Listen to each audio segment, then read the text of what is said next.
Nebudeme ztrátit. Ne. A kdyby jsem tam asi dal ten pekáč. Jo! Cyrily útočí!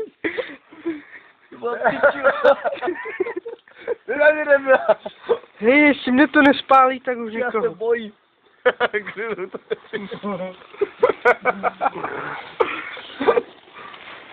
To mám komplexní grillů. Ale proč na nic nenázít nás do psy budoucí světy? Mare, mám takový žár, Mare, to má nějaký 100 stupňů, ty vole. Nebo tomu řekne, že to se číst mnou. To já poču. Pořádně, ať to není to. Jo, Mare, už to má hovno. Je to nespadne, vole. A teď ten asi spadne za chvilku. No to chcípne. Koči víte, jak tomu souk nučit, Mare.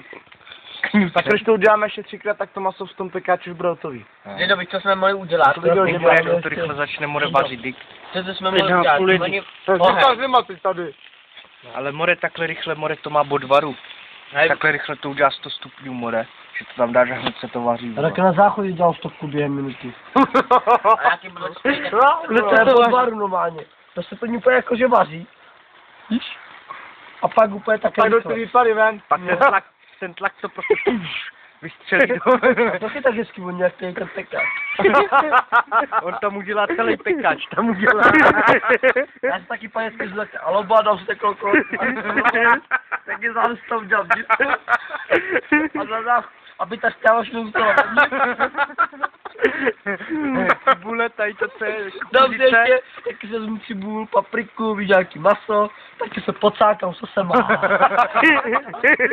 A bylo to záchod, ale během chvilky mám pod varu. Ale během ven. Rozbalím opatrně tu hlavu. Všechno mám hezky vevnitř. Ta vůně. A šťáva všechno tam zůstalo. A to je taky příjemný. Ale nemáš to, že ne? Ty máš zase, Mare. Ne, já to mám na přírodní. Takový ruce mám, ukáže hnědý. Ale šlo to samý.